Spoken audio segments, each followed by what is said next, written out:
when you talk to people who have a Lamborghini, it's like, well, I had a poster of one on my wall growing up, right? And the thing that they're dreaming about is a V12 supercar. So I think And it then does. they bought Dogecoin, and that's how they got it. Hell yeah. Now that's how McLaren owners got their money.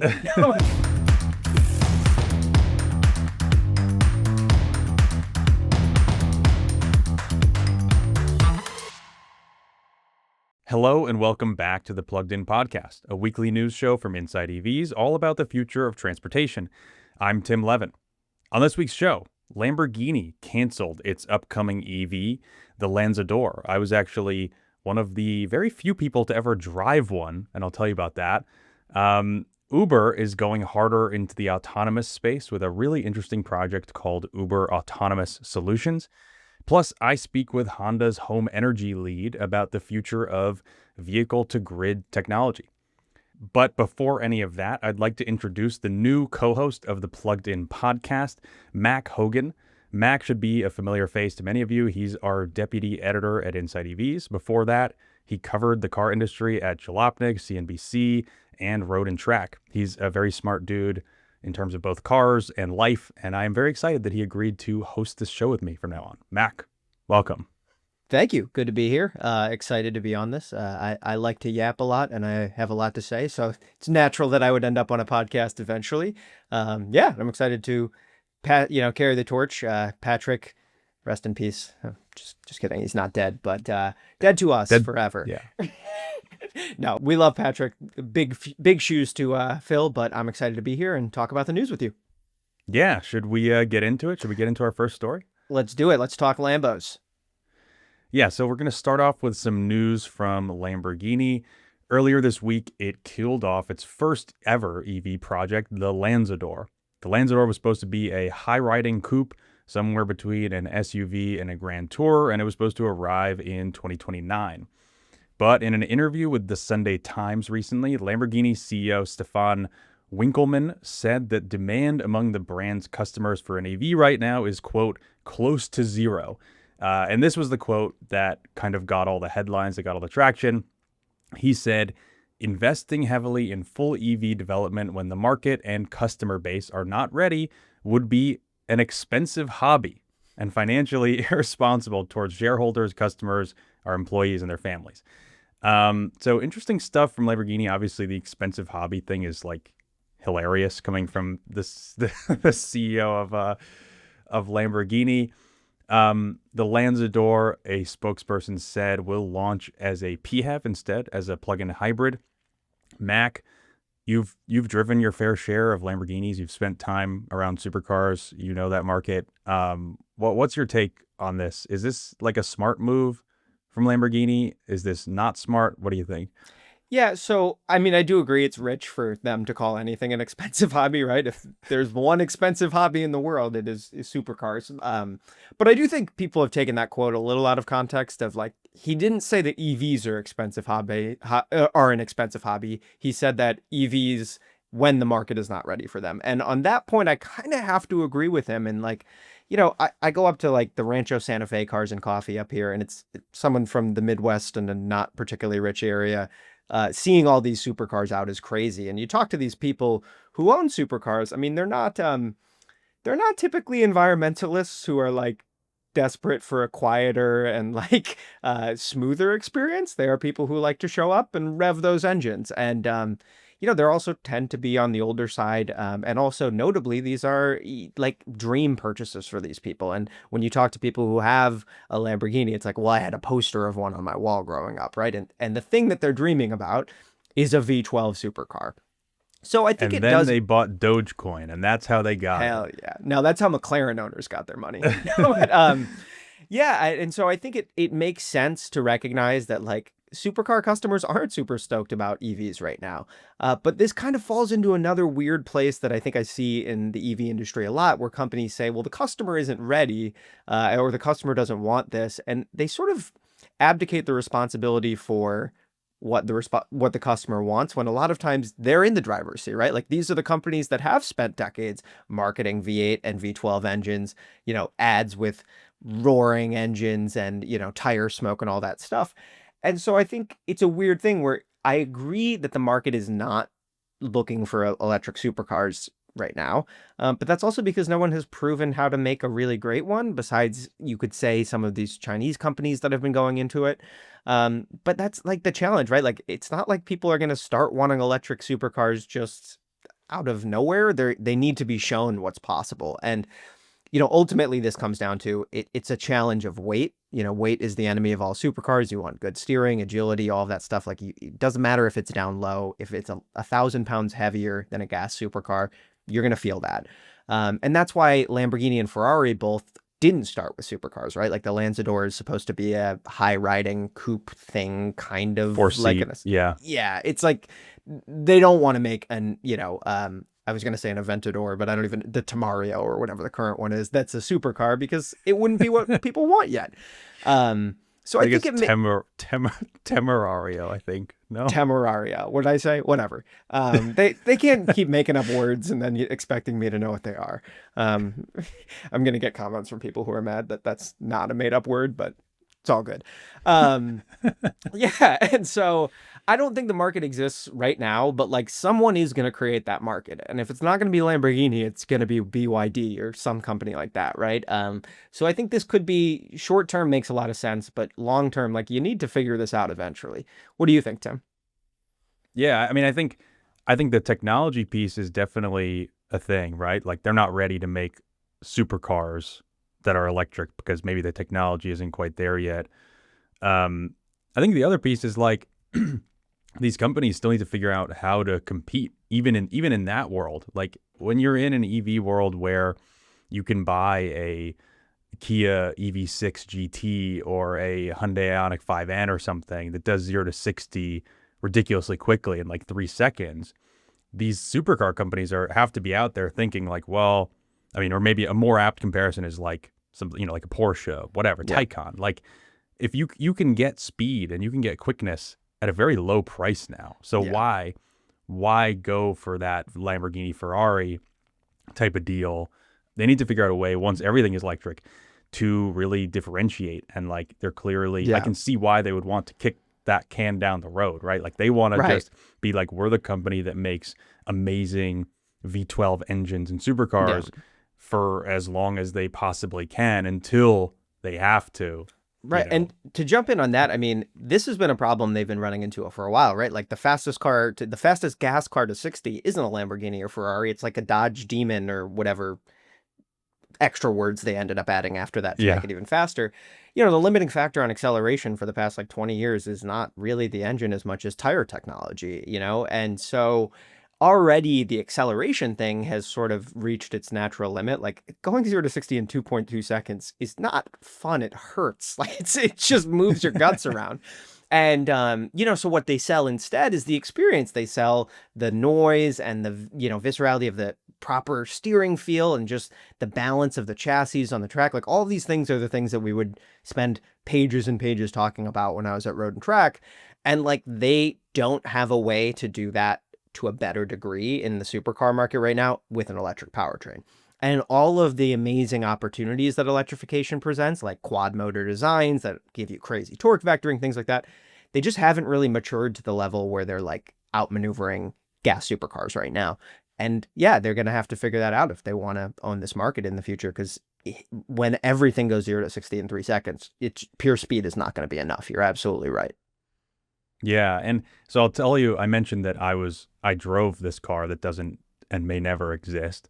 I drove the Lanzador concept. This was like this was a very weird experience. Lamborghini invited me to drive a concept car, not a real car, in Monterey like 3 years ago. And it's like if you don't know what a concept car is, like the show car that's at auto shows, it often doesn't move at all. This one, they put like a golf cart or something under it. And so it couldn't steer really. It couldn't really brake. It could only go like 15 miles an hour. It was I was just like constantly afraid that I was going to crash it or break it somehow. That sounds exactly like when I drove a Lamborghini Diablo. Yeah. Creaky brakes don't work. I feel like I'm going to crash. Yeah, but but you were probably going faster. Yes, more They than 50. limited me to 15, and I drove basically up and down this one stretch, and it was like just to get a feel for like the interior and like the cockpit and stuff. I thought it looked super cool. Like I was excited for it to come out. This high riding 2-door 4-seater. It had this wild spaceship interior. It had 3D printed seats, like a bunch of stuff that probably was never actually going to happen.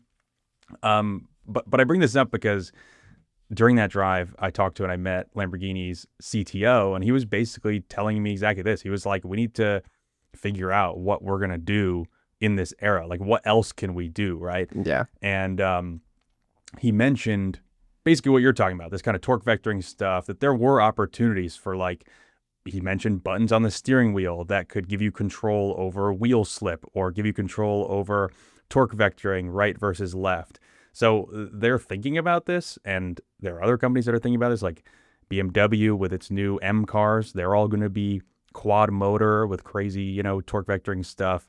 But clearly they're not quite there, or, they're not, they don't think it's ready to put out, or they don't want to put it out until they absolutely have to. Yeah, and I think there's going to be a natural, I mean, I always say the people who are like super big on hybrids and plug-in hybrids now are the same people 15 years ago who were saying, why would I ever get a hybrid when like my gas, like there's just this weird thing of like, you need people to get comfortable with the idea. And it was like 12, 13 years ago that all of these, McLaren and Porsche and Ferrari were introducing their first hybrid supercars and, at the top of the market. And those were the $1 million, LaFerrari 918, things like that. And then it took 10 years for like now the Ferrari 296, the main one is like a plug-in hybrid. And I drove one of those on the track and like you really don't even notice the extra weight. It's so fast. It feels so good. It still sounds great even with the V6. So like they've proven that you can take a technology that like doesn't quite fit in terms of the weight and a lot of the complexity and then refine it and get it there. But I think, I always say the things that are going to take the longest are sports cars and trucks for us to get like fully electrified, because like both the engineering challenge is real and then the marketing and buyer challenge is so real, because these are not the people that are desperate for, I mean, they're not worried about the gas bill, and they're typically not super environmental. And obviously, broad brush, there are certainly environmentally conscious supercar owners, I'm sure, but like that's not what's driving the purchase, right? Yeah. Why did those companies do hybrid?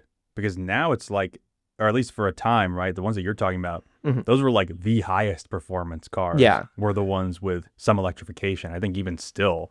Yeah. So like, did they do that just for performance, or did they do that for other reasons? Yeah, I think they did it for performance, and because they recognized the way the wind was blowing, like they had to make these things more, especially in 2014 and stuff with how regulations were moving. And then also the big thing that's driving the push towards plug-in hybrid supercars specifically, and specifically plug-ins, is that there are now places in Europe where a lot of the supercar companies are based, where you can't drive a car with a gas engine on. So, downtown Paris, I believe, a couple like local little zones and that. And so a lot of these things have a hybrid system just so that they can legally drive to their, penthouse apartment or something like that.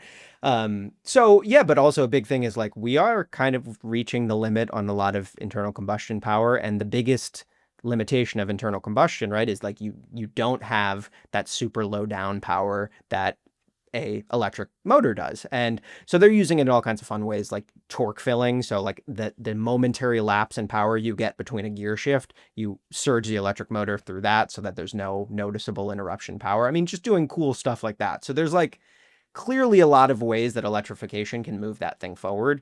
But it took a while for people to warm up to it on the hybrid side. It will take a minute for them to warm up on the EV side, I would imagine.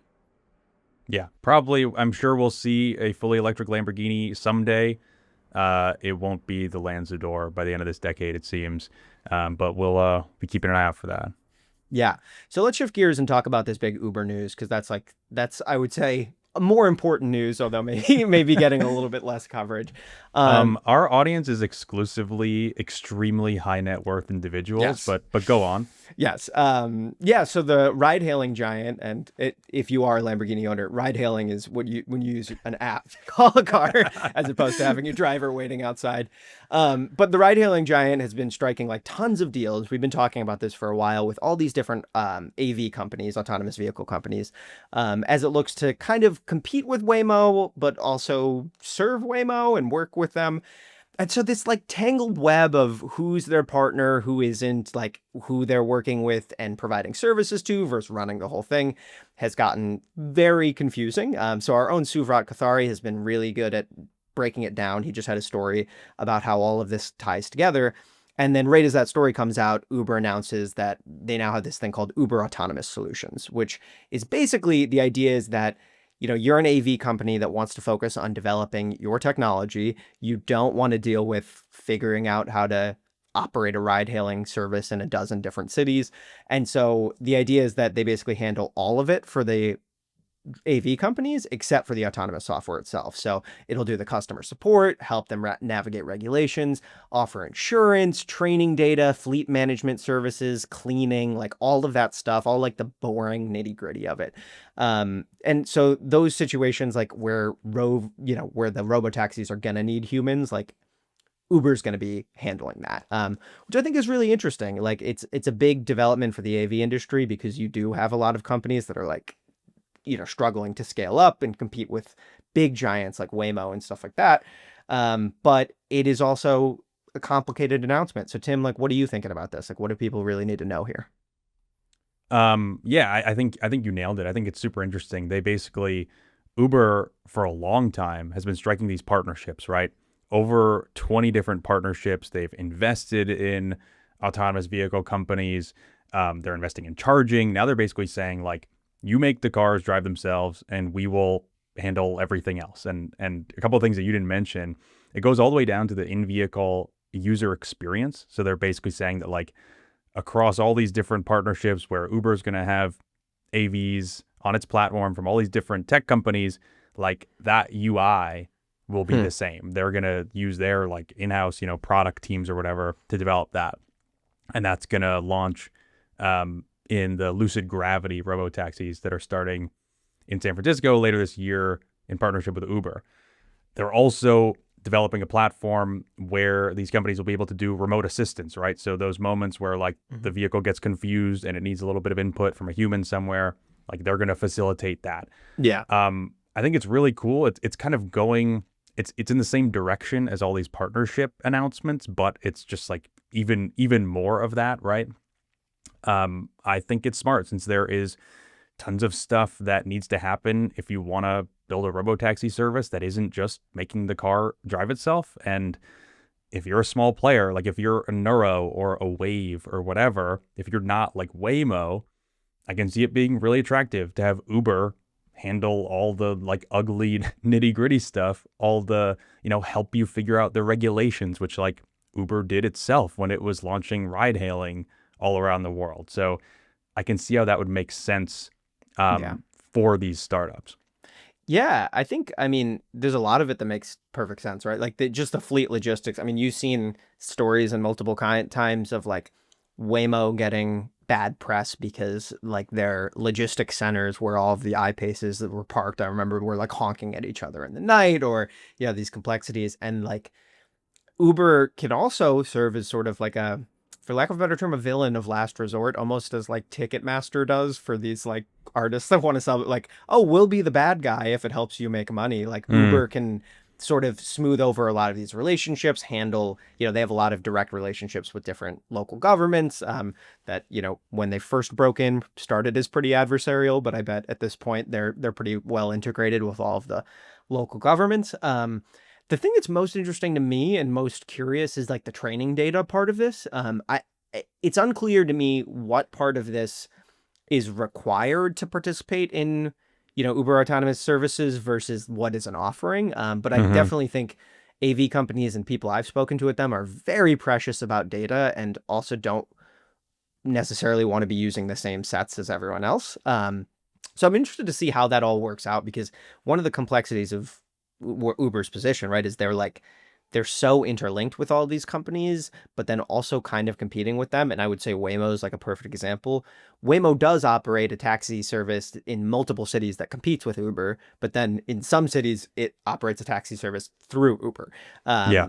And like in the long term, if I'm a Waymo, if I'm a Wave, if I'm any of these, I don't want to be owning a bunch of taxis. Like that's just, you don't want to have a bunch of high dollar assets on your books.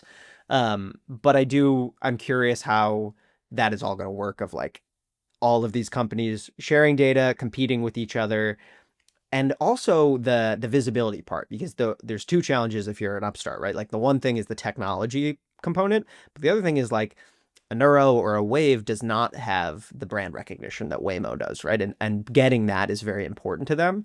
So it'll be interesting to see how clear it is who is providing the autonomous technology in the vehicles, right? Mm-hmm. If Uber is providing the services and it's on the Uber app, and then Uber provides the human machine interface within the vehicle, will it still feel like a Wave or something like that?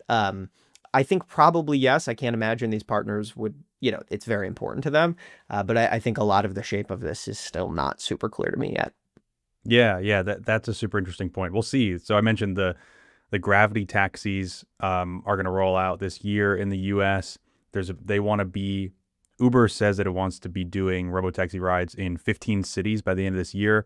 It also says it wants to be the largest quote unquote facilitator of driverless rides in the world by 2029.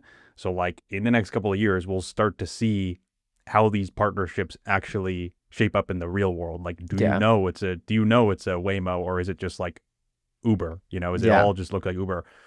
I think the important thing is like, on the one hand, this makes a ton of sense, obviously, for Uber. Like they are leveraging what they already do to take advantage of the future, right? Like there's so much more optimism around autonomous vehicles than there has been in recent years, like for good reason. I think the technology has clearly made strides, and you're seeing companies like Waymo actually start to commercialize it and start to be in multiple cities. Like Waymo's doing 400,000 paid rides a week. Like that's clearly something that Uber needs to react to. Yes. I think the other part of it is like Uber has to do something, right? Like this is the biggest ride-hailing company in the world.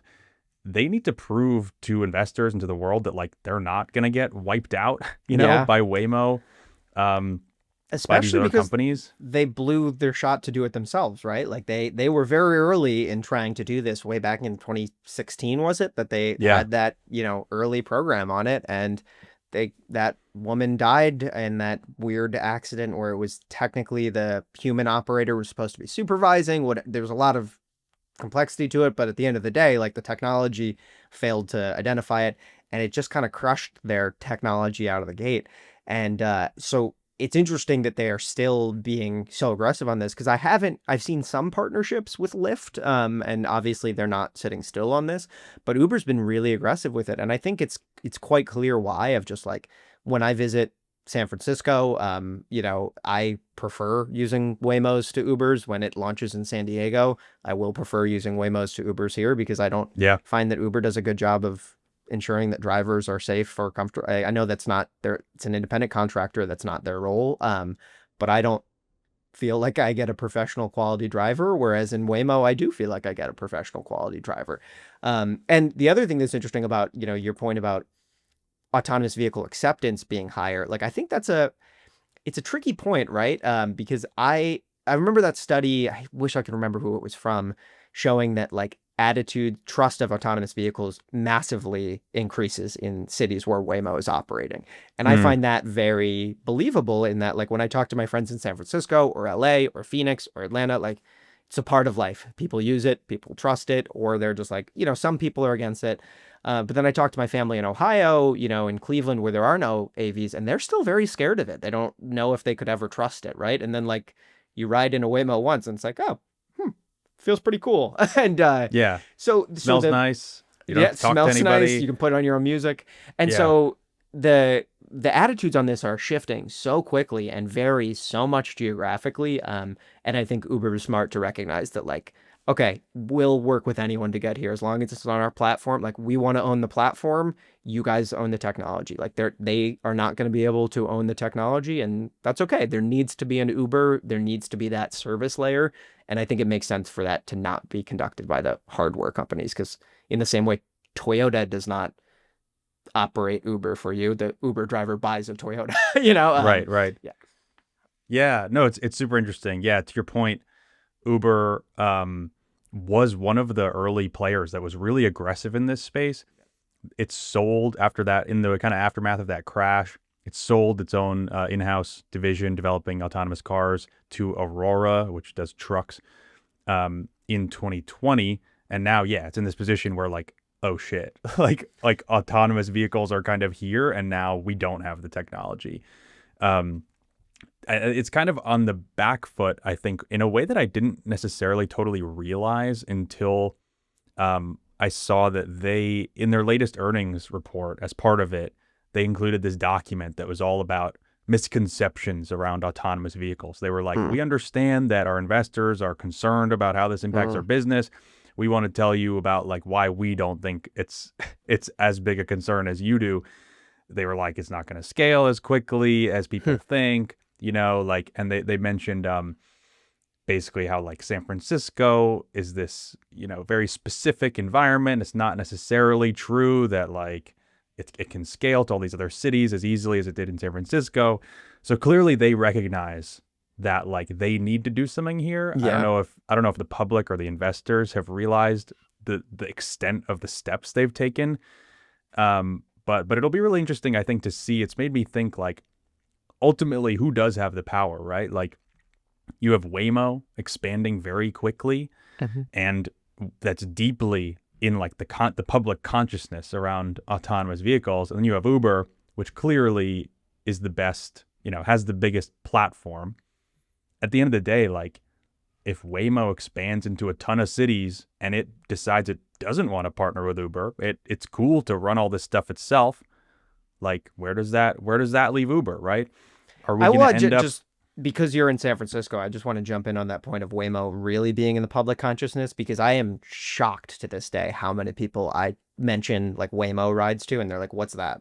Like, I've never heard. And I was like, because in the tech, I mean, in our world, maybe I'm in like, a bubble. Well, you're in San Francisco, everyone knows. In LA, most people know, or whatever. Yeah. But, like, and I'm sure in Phoenix, everyone knows. But, like, people in San Diego, it's not operational yet. Like, I've had people come on, it's like, I've seen these blue vans that say, like, Waymo on them. Like, what is that? Like, seriously. And, like, or I'm talking to friends of, like, oh yeah, like, like, they ask me about autonomous vehicles, and I say, yeah.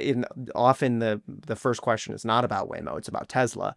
And then I'm like, sure. Well, that approach I'm not super sold on, but I've ridden in a lot of Waymos and I find them really good. And they're like, oh, what's that? And I'm like, oh, it's like Google it was originally Google and then became part of Alphabet, whatever. And yeah, there is, I mean, and all of those people certainly know what Uber is. So there's, even for Waymo, the biggest name in the industry, there's a reason that I think it's Nashville they're doing it on the Uber platform, right? Like, if you're just opening an app to call a ride, you are doing it on Uber or Lyft, and everybody knows those names. So I think there's a huge brand value for that. It's just a matter of, for the AV companies, making sure that they remain part of the conversation. And it's not just like, I call an Uber and then some random autonomous vehicle shows up, and sometimes it's a Waymo and sometimes it's a Wave, and I'm supposed to know the difference between those two things, No, I think that's a great point. Last thing, maybe I'm in my San Francisco and also, like, tech journalist bubble, and I think everybody knows about Waymo.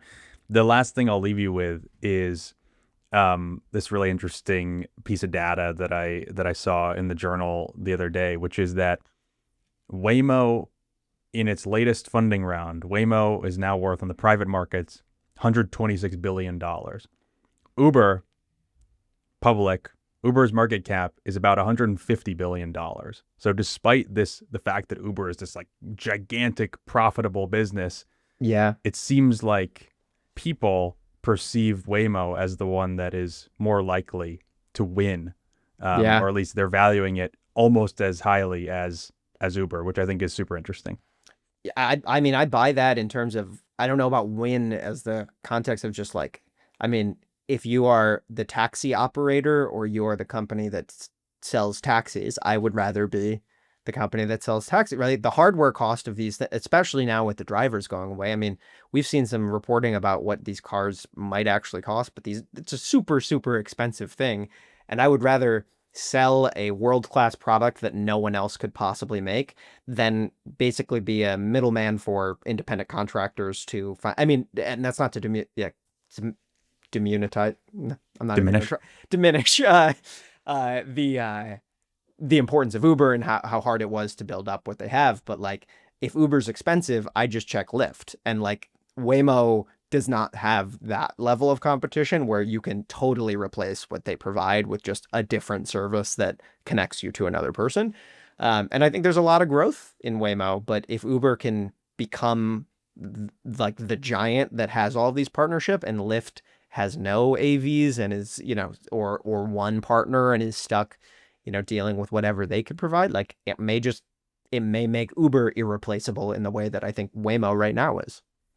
Yeah, super interesting stuff over the next few years for sure, seeing how this all shakes out. Up next, more and more car companies are following Tesla's lead into the home energy space, and it makes sense. If your EV has a giant battery in it, why not use it as a backup power source for your house or someday to send energy back to the grid? Here to discuss the future of vehicle-to-home and vehicle-to-grid tech is Andrea Saucedo, Home Energy Solutions Lead at Honda. Andrea, welcome to the Plugged In Podcast. Thank you so much for having me, Tim. So I want to talk about, Honda's plans in the home energy space, what's coming to the vehicles soon on that front. But first, like a little bit of your background would be great. You were at Tesla before, which I feel like is kind of the original car company that thought of vehicles and energy and solar and batteries and all this stuff kind of as one system for the buyer, right? What did you learn there that you're bringing to your current role? Sure. So, I would say Tesla was definitely one of the company that brought it to the forefront for the customer, right? They made it very popular and did a really good job about communicating the value to customers. My role there was really involved in growth for the residential energy products. So, looking at solar roof and traditional solar, Powerwall. So I was able to really bring a lot of the learnings from the Tesla over to Honda in a way that was really able to appeal to um, our customers' mass market. I think at the time when I worked at Tesla, not everyone had a Tesla the way that people do today. You look around, I, Hmm. I live in LA, almost everyone has a Tesla. When I was working at Tesla, that wasn't necessarily the case. So it was really great being able to transition to Honda at a time when it was really awesome to be able to come and be able to market and educate customers that were part of a much larger demographic. And I think that's a key piece too, is a lot of that customer education, because it's not something that is really um, at the forefront of customers' mind. How am I going to charge my car? When people purchase a vehicle, they don't really think immediately how it's going to impact their energy bill. And Tesla's done a lot of really good communication to customers about that. And I think Honda, along with other auto OEMs, are really able to learn from that. Hmm. Yeah, no, that's super interesting because it's like the people who were buying Teslas in the early days, they're these, for lack of a better word, like nerds, or they're really into the EV thing. And so they're thinking hard about home charging, and they're thinking about, oh, maybe I'll have a backup, battery, maybe I'll have a battery, maybe I'll have solar. It's kind of they're thinking about that all much harder than like your average, Honda buyer who just sees a cool car and thinks, hey, maybe I want to go electric, right? It does seem like a challenge to say, okay, we're going to educate you about, not only the basics of EV ownership, but also, hey, here's how this can fit into your, energy usage, how it can maybe someday connect to the grid, all of that stuff. Right. And I think even for the average customer, unless you've had an electric vehicle for a very long time, understanding, what is a kilowatt hour, what is a kilowatt, how much does it cost is really not Yeah. something that people are used to doing. And maybe that's not even something that they aspire to do, but in order to be able to make them feel comfortable with their vehicle and comfortable that they'll be able to get from point A to point B, it's important for us as Honda and other auto OEMs to be able to translate that into language that makes them feel comfortable and in control of their vehicle and their ability to get from point A to point B. Mm-hmm. Yeah, and I guess like broadly, why are we seeing, like I said, Tesla was kind of one of the originals here. Why are we seeing so many more OEMs getting into the home energy space, going beyond just selling the car, but also selling you batteries, chargers, arranging for solar, all that kind of stuff? Yeah, and um, to add in there too, Honda's been working on this for quite some time. It was one of the original auto OEMs working with SCE to bring demand smart charging programs into the mix. I would say there's a lot more attention now given the um, massive like oncoming of all of the electric vehicles that you now see around. Before, to your point, it was just Tesla. Now there's so many more options. There's so Mm-hmm. many more electric vehicles on the road, which makes it that much more impactful for utilities when that many vehicles are charging. Utilities are increasingly seeing the importance of being able to manage the electric vehicle charging at different times of the day. And for that reason, we want to make sure too that customers are able to be educated about when and how to charge so that it can impact their electricity bill as little as possible. We want to make sure that customers are aware that there's a better time to charge in order to pay less. And for that reason too, we want to make sure that customers have a good experience when they're charging, that they are using quality equipment, safe equipment, and for that reason, we want to make sure that we're bringing those quality and safe equipment pieces to the customer, whether that's a charger, adapters, anything that really is required to be able to have that good experience. Honda has a really good track record of quality, safe manufacturing, and we want to be able to, with all of the new products that we bring into the market, carry that in as well. Mm-hmm. Yeah, and so it would be great to hear about kind of the plans going forward, where you are right now in terms of home energy, solutions and products, and where you're trying to go, right? Like to start right now, I believe you have managed charging, right? So if you own a Honda or an Acura EV, you can basically program it to take in energy when it's cheap, that sort of thing. But you want to do more than just that, right? Yes. So ultimately, the goal is really being able to, when the grid is ready for it, when utilities, customers, and auto OEMs alike are ready for it, is to be able to get to a vehicle to grid world. So when not just like how you described, when we need to stop charging, we would stop charging, but potentially also to be able to send energy back to the grid from the vehicle in order to support times when utilities are in need of that energy. Mm-hmm. However, we do also need to walk before we can run, right? So, right now, a really big focus for us is being able to engage utilities on our V1G programs and making sure that customers are comfortable with being able to allow control of the vehicle and the charging of the vehicle while still feeling good about their experience overall. Um, Mm-hmm. right now, we're currently working with Southern California Edison to make sure that we're on the right pathway to bring vehicle to grid technologies to customers. And we're really excited for that work with Southern California Edison because ultimately we'll need utilities to be able to work well with auto OEMs, to be able to work well with all of the technology partners involved in making sure that we can uh, ensure that customers are well versed and comfortable in what's going to be going on within their home. Mm-hmm. Yeah, and so doing something like that, vehicle to grid, it's been something that people have been talking about, the industry's been talking about for a long time. That requires that requires changes to the vehicle, right? Like you need a vehicle that's capable of this sort of bidirectional charging. So tell me about that. That's coming soon, right? Is that coming to the RSX, maybe to other vehicles in the portfolio? Yes, so that's a really exciting piece going forward. We're going to be launching um, RSX, which is the first all-electric vehicle on the Honda platform, on the new Honda platform, and that, along with two other vehicles that'll be launching in the next year, will be bidirectional capable.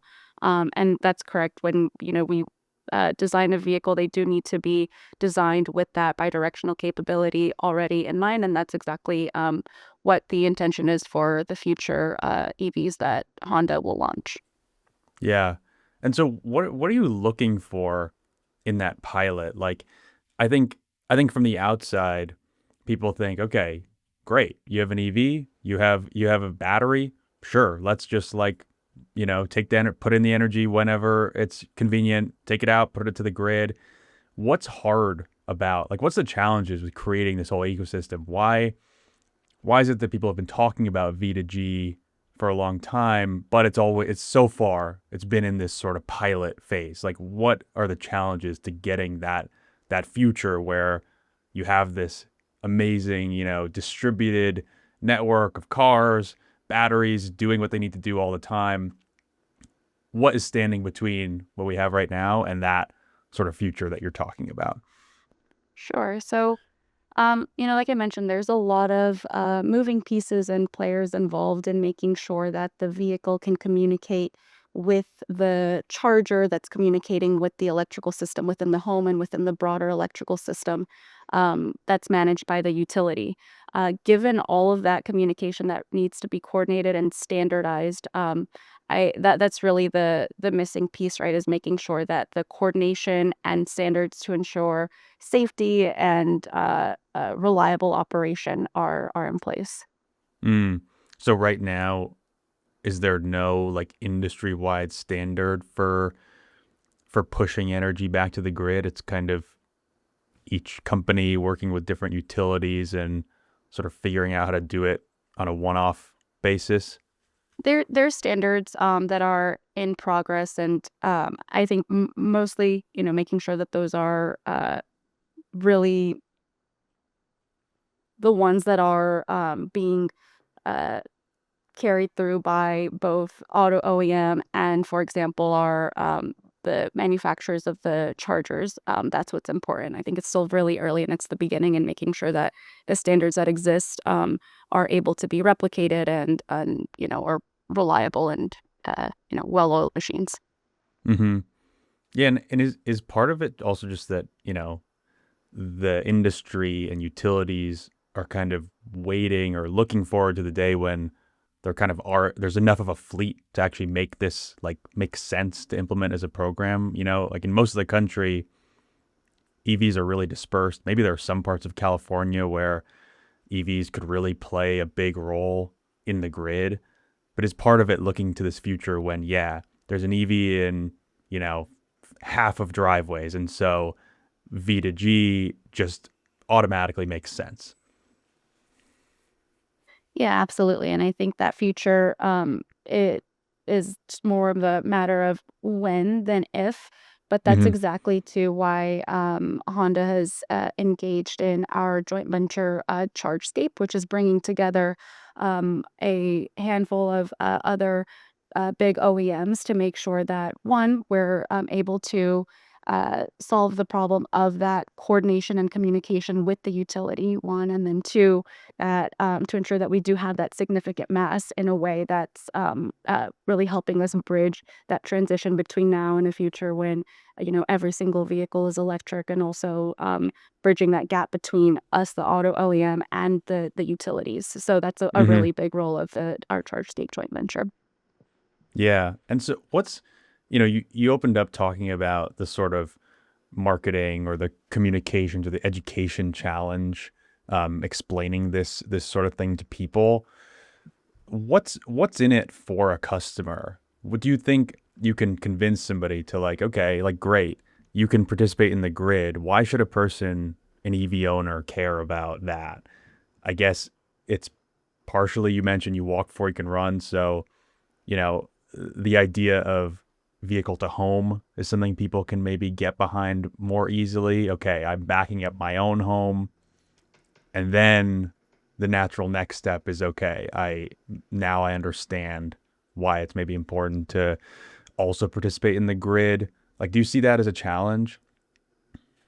It's definitely a challenge, but I think what's really important is being able to highlight to customer the value that they can get from participating.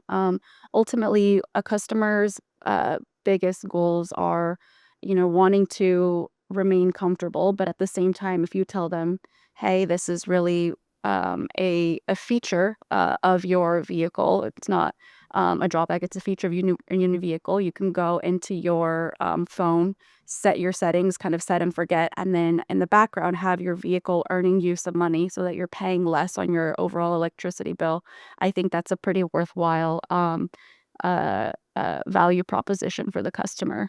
And if you tell me I don't need to do anything but keep my vehicle plugged in and allow the utility to send some energy back when I'm just sitting at home, I think that's a pretty compelling offering. No, that makes a lot of sense.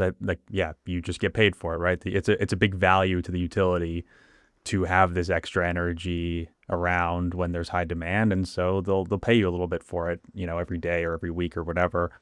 Um, that makes a lot of sense. What's in it for Honda?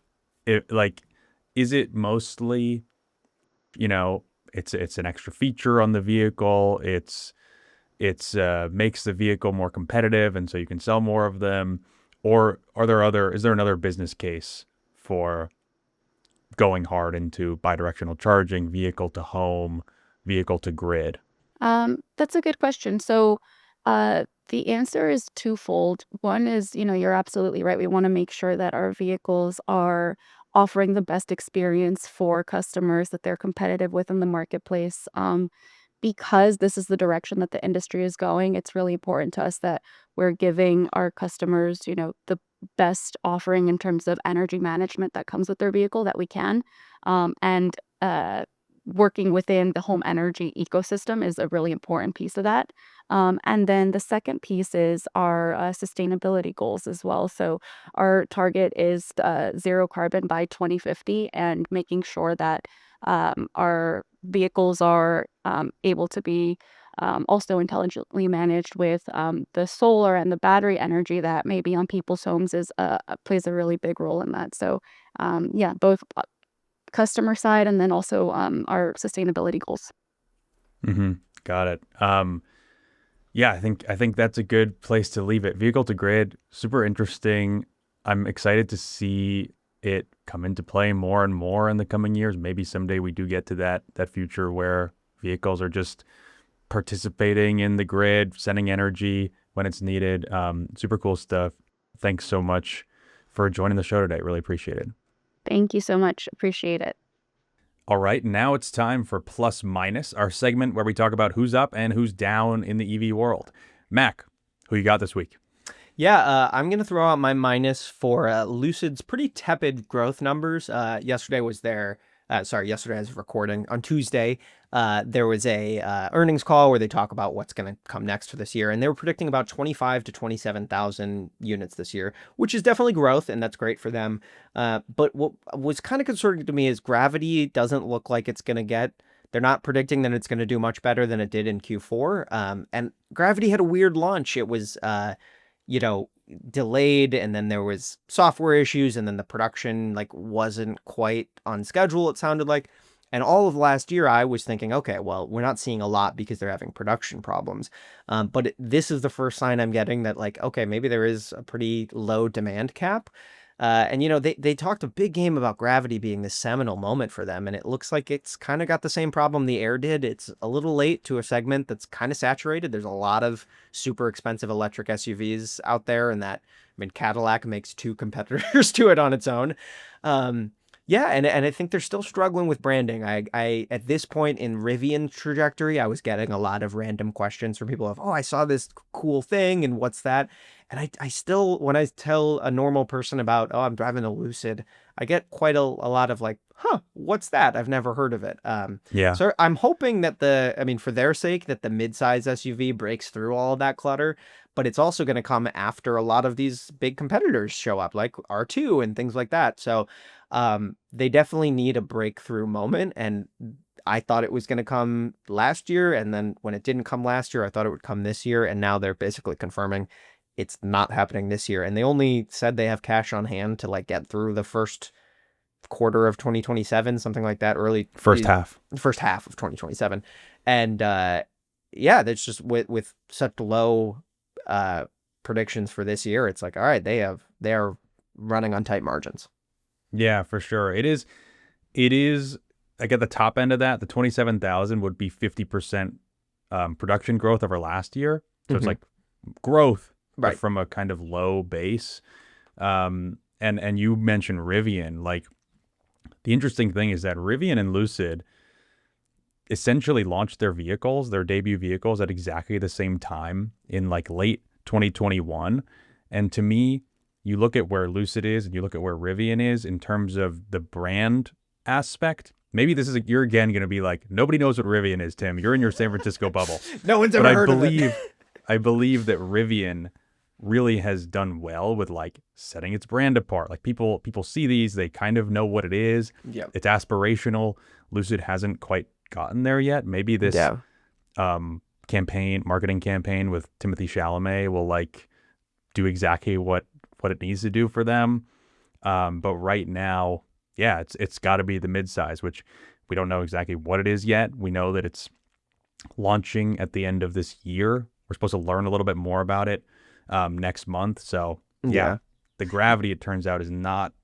It's a really, like, I think we both really liked it when we did our end of year testing last year. Like, that is a pretty amazing vehicle for being a big 3-row EV with its little software bugs for sure. But yeah, it's just not the But volume it's a minivan. play. Yeah, it's also just like, I think Lucid, like, it is totally true that they make some of the best engineered vehicles. The driving dynamics are fantastic.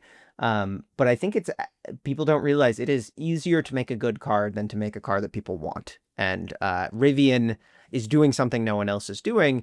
And my concern with Lucid is like they're doing sort of elevated luxury, focus on driving dynamics, which is kind of like the same lane as BMW, right? And like if you're that type of buyer, it's not enough to make something that is like a little bit better than a BMW, right? Or maybe has better packaging, right? You need to sort of overcome people's hesitation on a new brand. And Rivian did that by going somewhere like sort of somewhere between an electric Range Rover and an electric Tacoma, and this super adventurous but still eco-friendly, and like they found a white space. And I think Lucid is still looking for that. And I hope with the midsize they find it, because I just think we need more companies that are doing the direct sales model, that are doing software defined EVs, that are only doing EVs. Like, I think all of that's really important. But we need to get customers excited about it, and they haven't really done that yet. I will say, you mentioned the Rivian branding. I was in Tahoe this past weekend skiing, and I think you are like legally required to own a Rivian if you go there, because it was shocking. It was like Rivians and Subarus were like 75% of the cars out there. I felt at home in my Forester. That's where they did the launch of the new R1 Quad, because of course. There you go. It's what that car is.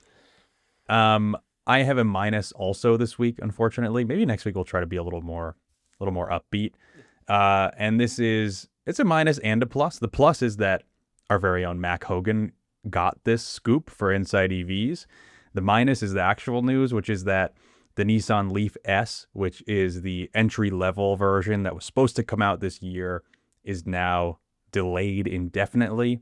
This was going to be an even cheaper entry point into the Nissan Leaf, potentially the lowest priced electric car in the US if it came in below where the Chevy Bolt is at like $29,000. Now it is the latest casualty of the quote-unquote evolving EV landscape. I don't actually know how many of these they would have sold. Like, I think it's possible that they made the right decision here, that, they already sell, like, the Leaf as it is now has 300 miles of range, it costs like around $30,000.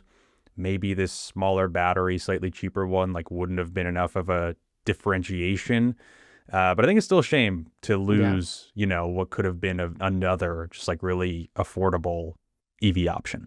You know what, Tim? I agree with you, but I'm gonna do exactly what you want. Take an optimistic tone on this and add 2 pluses to the end of this, which is Chevy and Slate, who now have a chance of having the cheapest EV on sale because the Leaf's gonna be gone.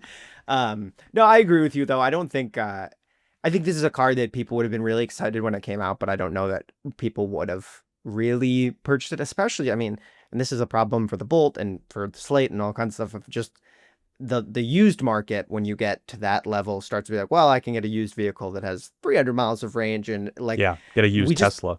I have yet to there. You definitely wouldn't get above probably 240 miles of range. I don't know, 52 kilowatt hours compared to 75 or 73 or whatever it is. And then, obviously less weight to carry around, but I've never seen an EV with less than 250 miles that really seems to take off in the public consciousness. And I think having the cheapest EV with over 300 miles, like, already puts them in a really good position. So I get it. And also with where Nissan is, like, they need stuff that's profitable. They do not need experiments right now.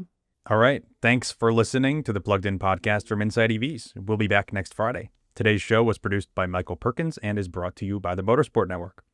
Make sure to follow us wherever you get your podcasts, subscribe to the InsideEVs YouTube channel, and check out all our latest coverage on InsideEVs.com.